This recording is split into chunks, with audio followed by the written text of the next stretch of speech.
പണ്ടൊക്കെ നമ്മൾ സ്കൂളിലും കോളേജിലൊക്കെ പഠിക്കുന്ന സമയത്ത് ക്ലാസ് കഴിഞ്ഞ് വരുമ്പോൾ വീടിൻ്റെ ഗേറ്റ് എത്തുമ്പോഴേക്കും കൂവ് വിളിക്കാൻ തുടങ്ങും, അമ്മയെ വിശക്കണോ എന്തെങ്കിലും കഴിക്കാൻ താ എന്നൊക്കെ. എന്നാൽ ലൈഫിൽ ഒരു ഘട്ടത്തിലെത്തുമ്പോൾ, പ്രത്യേകിച്ച് നമ്മുടെ വീടും നാടൊക്കെ വിട്ട് ദൂരെ മാറി നിൽക്കുന്ന സമയത്ത് ഇതൊക്കെ നമുക്ക് ഒരുപാട് മിസ് ചെയ്യുന്ന കാര്യങ്ങളാണ്. അങ്ങനെയുള്ള ടൈമിലൊക്കെ നമുക്ക് താങ്ങും തുണലായി മാറുന്ന ചില ബന്ധങ്ങളുണ്ട്. കൂടെപ്പിറപ്പല്ലെങ്കിലും കൂടെ പിറന്നാണ് എന്ന് തോന്നിക്കുന്ന ചില നല്ല ബന്ധങ്ങൾ. ഞാൻ ഇത്രയും ഡയലോഗ് അടിച്ചെന്തിനാന്ന് വെച്ചാല്, ഓവർ ടൈം ഡ്യൂട്ടിയും കഴിഞ്ഞ് ഓഫീസിൽ നിന്ന് വിശന്ന് തളർന്ന് റൂമിലെത്തിയ പാടെ മനോരത്തിന് വിളി, റൂമിലെത്തിയോ, അന്ന് ഇങ്ങോട്ട് വാ, രാജേഷ് വന്നിട്ടുണ്ട്, നല്ല ചൂട് കാപ്പി തരാം. കേട്ട പാതി വരുന്നു എന്ന് പറഞ്ഞ് ബാഗ് അവിടെ ഇട്ടുകൊണ്ട് ഒരൊറ്റ ഓട്ടാണ് മനോരൻ്റെ റൂമിലേക്ക്.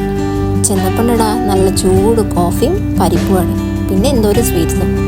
മനസ്സ് നിറഞ്ഞു, കൂടെ കണ്ണും. നല്ല ചൂടുണ്ടായിരുന്നു കോഫിക്ക്.